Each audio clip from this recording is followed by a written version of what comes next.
13h, 14h. Europe 1, 13h. Avec Céline Géraud sur Europe 1. Et pour décrypter l'actualité de ce mardi 29 octobre, Céline, vos deux chroniqueurs du jour sont là. Il y a Paul Melun, écrivain essayiste, et la journaliste et essayiste Laetitia Strauss-Bonnard. Et on parle de cet absentéisme galopant dans la fonction publique qui est dans le viseur du gouvernement, qui propose donc d'aligner le nombre de jours de carence du public au privé, c'est-à-dire 3 jours. Il veut également payer 90% du salaire au lieu de 100% lors des arrêts maladie. Écoutez la réaction de Sophie Binet, secrétaire générale de la CGT sur BFM TV. Elle fustige le ministre de la fonction publique, Guillaume Casparian. Cette annonce, elle est vécue comme une insulte pour les plus de 5 millions de fonctionnaires qu'on fait encore une fois passer, et pour des privilégiés et pour des gens qui choisiraient d'être en arrêt maladie. Non, les députés disent que c'est une question d'équité aussi. Voilà, tout le monde traité de la même façon. Oui, c'est pas vrai. En fait, déjà, ça n'est pas les traiter de la même manière que dans le privé, c'est les traiter de moins bonne manière, puisque dans le privé, pour la majorité, l'écrasante majorité des salariés, c'est neutralisé. Et ensuite, les fonctionnaires ne demandent que ça, d'avoir des salaires alignés sur ceux du privé, puisque les fonctionnaires, ça fait 15 ans qu'ils subissent une violente perte de pouvoir d'achat. Il faut arrêter ce fonctionnaire bashing. Ce ministre de la fonction publique, visiblement, il déteste les fonctionnaires parce qu'il multiplie les déclarations contre les fonctionnaires. Et Guillaume Casparian était ce matin sur RTL. Il assume les propositions du gouvernement. J'assume de ne pas mettre le sujet sous le tapis. Et j'assume de ne pas cacher la dérive de l'absentéisme que nous pouvons observer dans les chiffres.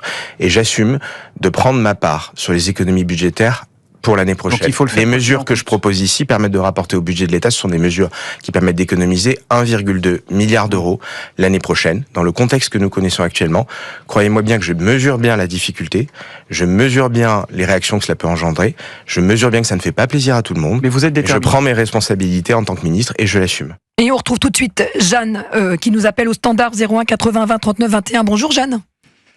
Bonjour à vous Céline et meilleur établissement, et bonjour à vos collègues. Merci. Bonjour. Sur le plateau. Merci Jeanne. Alors vous nous écoutez à Brest et vous vouliez réagir sur ce sujet. Tout à fait. Oui, je trouve que Madame Sophie Binet a beaucoup de culot parce que à partir du moment où il y a comme à Brest pléthore de recrutement de fonctionnaires territoriaux, il y a obligatoirement doublons et absentéisme.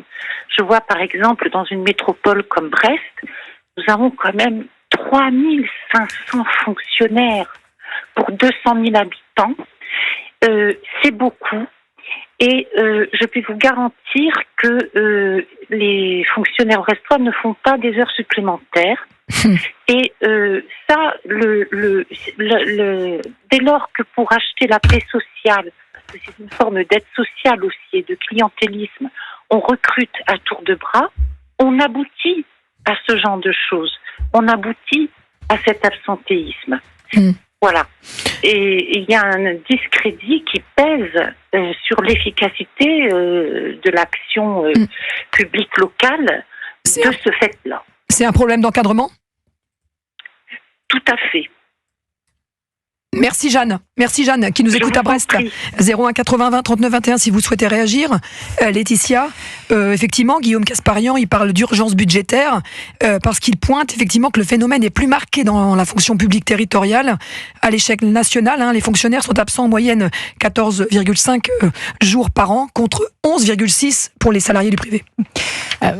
Ça n'est pas une décision qui est due au hasard. En fait, l'État fait des études sur ces sujets et on sait qu'en gros, quand on augmente le nombre de jours de carence, eh bien, en effet, il y a moins d'arrêts maladie de très courte durée. Donc, il faut plutôt le voir comme un mécanisme, quelque chose qu'on veut changer de façon structurelle, que comme une action qui serait de l'ordre de la critique personnelle à l'égard des fonctionnaires. Je pense qu'il faut un petit peu dépersonnaliser le débat. Ça c'est la première chose.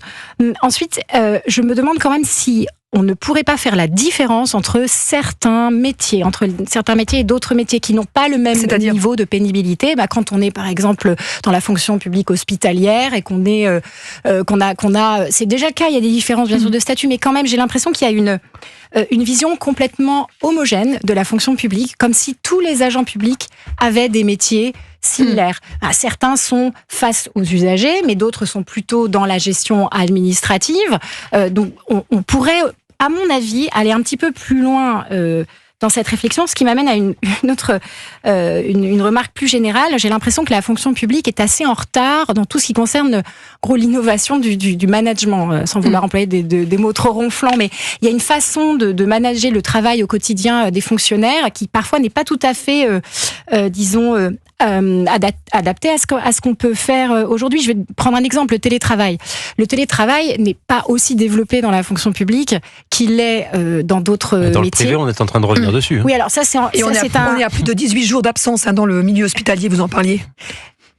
Ça peut être dû à des raisons très particulières et de sous-effectifs notamment. Mais sur le télétravail, par exemple, si vous prenez tout ce qui est police, le télétravail n'est pas accepté pour certains métiers, mais pour des raisons, je parle des gens qui sont dans les bureaux, pas des gens qui sont sur le terrain, pour des raisons de sécurité, nous dit-on.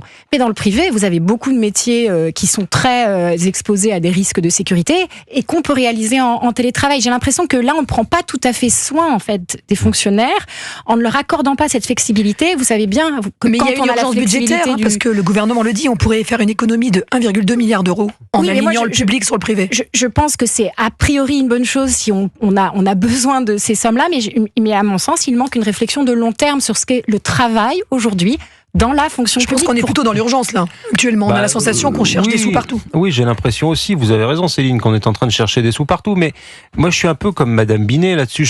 Je n'aime pas trop qu'on oppose les salariés du privé et ceux de la fonction publique. Pourquoi ?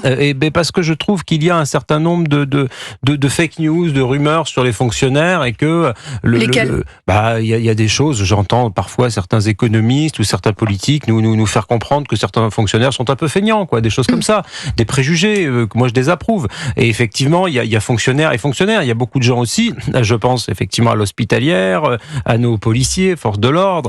Non, je pense pas que ce soit eux qui soient visés pour le coup. Oui, mais c'est pour ça. On a compris qu'il y ait peut-être un problème dans ce pays avec la bureaucratie, avec les superstructures administratives, une suradministration, notamment dans les collectivités territoriales. Ça, c'est un bon sujet. Dont parlait Madame Jeanne. Pourquoi pas. Donc ça, effectivement, il y a un petit point rouge quand même sur les collectivités territoriales qui est pointé à juste titre. Ah oui, mais ça, Bruno Le Maire, dans son testament avant de quitter Bercy, avait son homélie, l'homélie du père Le Maire, il nous avait alerté sur les collectivités territoriales. Donc là-dessus, pourquoi pas. Ensuite, sur l'histoire des jours de carence, il faut faire attention là aussi avec les conventions collectives. Dans beaucoup d'entreprises, les entreprises payent. Oui, c'est compensé par l'employeur. Le compense. Donc, il ne faudrait pas non plus arriver à une situation où ce serait finalement pire pour les fonctionnaires qui, eux, n'auront pas de possibilité de compensation face à des personnes dans le privé qui auraient ces compensations. Moi, je pense qu'il faut être prudent. Peut-être qu'il faut réfléchir à la masse salariale des fonctionnaires, à ce que ça occasionne dans le budget de l'État, dans les collectivités territoriales. Ça, je veux bien. En revanche, de grâce, évitons d'opposer les uns aux autres et ne considérons pas que les fonctionnaires feraient beaucoup moins que les autres. Et là aussi, effectivement, on pourrait se questionner sur, plus généralement, le bien-être au travail des fonctionnaires. Il y a beaucoup de fonctionnaires qui sont pas heureux dans leur travail, du reste, beaucoup de salariés du privé aussi. Donc, ça, c'est des questionnements qui peuvent recouper les deux et qui, j'espère, vont interroger, y compris au ministère du Travail. Et ça n'a pas fini de nous faire parler sur Europe 1, bien sûr, et ce soir, avec Pierre Devillenot, 19h21, Europe 1 soir, il en est, c'est sûr. Merci beaucoup, Laetitia Paul-Melun. Rétablissez-vous bien. Et demain, j'aurai la voix. Du lait chaud et du miel. Voilà, exactement.